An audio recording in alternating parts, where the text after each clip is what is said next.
Hi guys, सबसे पहले आप सबका दिल से धन्यवाद कि आप सबने इतने प्यारे प्यारे विशेस किए मुझे डीएम्स के थ्रू, और बेबी बॉय होने पर मुझे इतनी सारी बधाइयां दी आपने।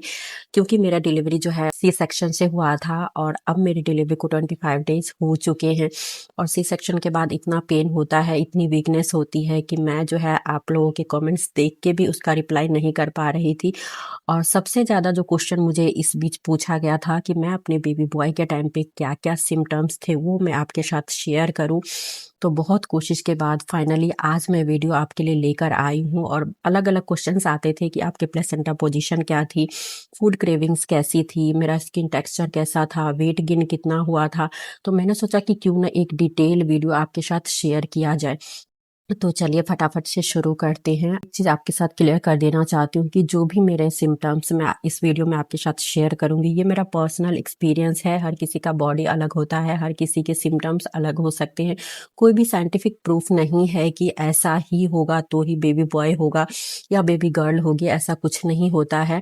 सबसे पहले बात करते हैं मॉर्निंग सिकनेस की। तो आप लोगों के क्वेश्चन आ रहे थे कि मॉर्निंग सिकनेस मुझे था या नहीं था। तो देखिए, मॉर्निंग सिकनेस मुझे स्टार्टिंग के फर्स्ट 3 मंथ में मॉर्निंग सिकनेस मुझे फील होता था, बिल्कुल उठने का मन ही नहीं करता था, वॉमिट जैसा फील होता था और काफ़ी लेजीनेस लगता था मॉर्निंग के टाइम पे। वहीं पे जैसे जैसे टाइम निकलता गया ना, तो 4-5 मंथ से मुझे जो है थोड़ी सी ये सारी चीज़ें एकदम बंद सी हो गई थी, मुझे अच्छा लगने लगा था।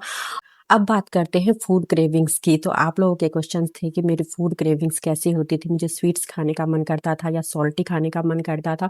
तो मुझे स्टार्टिंग से ही सॉल्टी खाने का मन करता था, तीखा चटपटा या घर का सिंपल खाना मुझे बहुत ज़्यादा अच्छा लगता था। इस बार मुझे बिल्कुल भी जो है स्वीट्स खाने की क्रेविंग्स नहीं होती थी। 1-2 बार ऐसा हुआ कि एंड में जब मेरा जो है प्रेगनेंसी वाला शुगर निकल गया था, तो उस टाइम पे पता नहीं क्यों डॉक्टर ने जब मना किया था कि आपको स्वीट्स नहीं खाना है, तो उसी टाइम पे मुझे स्वीट्स खाने का मन करता था। लेकिन उस टाइम पे भी मैंने स्वीट्स नहीं खाया बिल्कुल भी। और थ्रू आउट द प्रेगनेंसी मैंने पूरी प्रेगनेंसी इस बार जो है घर का सिंपल सादा खाना खाया और मुझे बिल्कुल भी मन नहीं करता था कि मैं बाहर की जो है चीज़ें खाऊं या फिर स्वीट्स वगैरह खाऊं। सिर्फ जो है घर का बना हुआ अपने हाथों का और तीखा हो, चटपटा हो या सिंपल खाना हो, तो यही मैंने खाया था। तो फूड क्रेविंग्स मेरी कुछ इस टाइप की रही थी प्रेगनेंसी में। बात करें स्किन की, तो आप लोग पूछ रहे थे कि आपके क्या पिंपल्स आए थे, क्योंकि बहुत सारे लोगों का मानना होता है कि जब बेबी बॉय होता है तो फेस पे पिंपल्स आ जाते हैं, जब गर्ल होती है तो फेस जो है ग्लोइंग हो जाता है।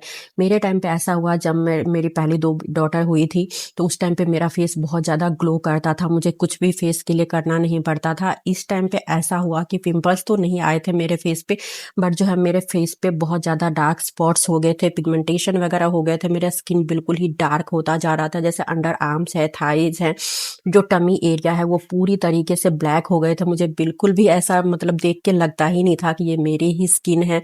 यहाँ तक कि फेस का स्किन भी बहुत ज़्यादा डल हो गया था और काफ़ी सारे जो है ब्लैक स्पॉट्स वगैरह हो गए थे, बहुत ही गंदा सा जो है स्किन का टेक्सचर हो गया था और बिल्कुल भी मुझे अच्छा नहीं लगता था।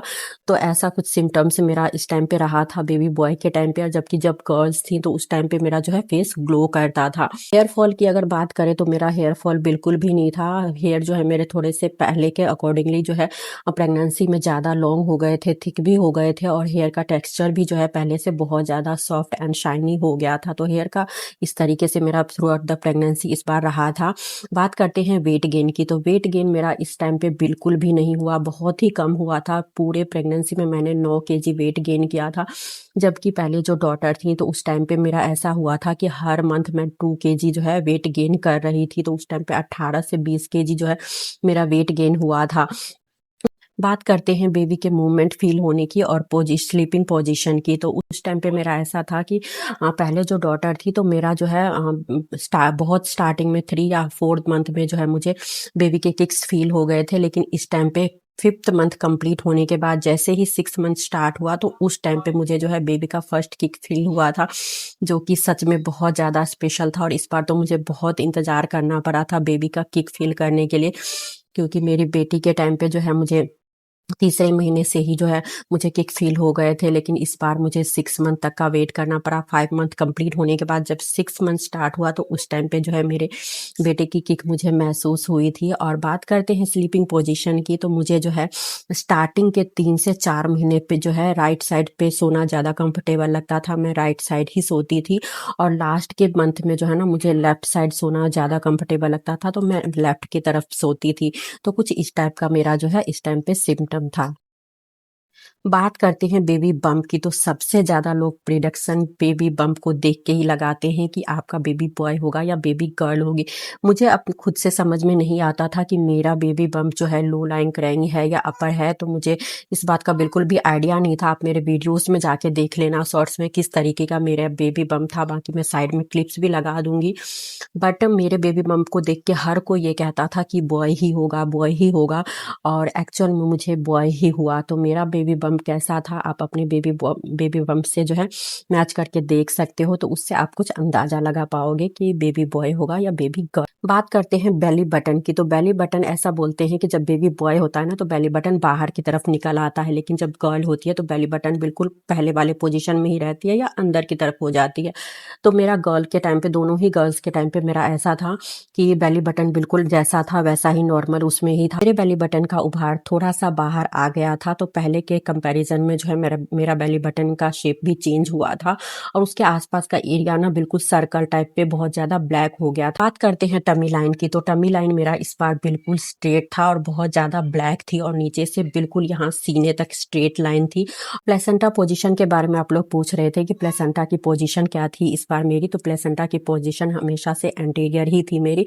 और कई बार ऐसा बोलते हैं कि पोस्टीरियर पोजीशन में बेबी बॉय होता है, एंटीरियर में बेबी गर्ल होती है, लेकिन मेरा एंटीरियर पोजीशन था और मुझे बेबी बॉय हुआ। जनरली लोग ये कहते हैं कि 141 से अगर अराउंड आता है हार्ट रेट तो बेबी बॉय होता है, और अगर उससे हाई जाता है 150 प्लस जाता है या 160 भी चला जाता है तो बेबी गर्ल होती है। जितने ज़्यादा हार्ट रेट हाई आती है उतने ही गर्ल्स के चांसेस होते हैं।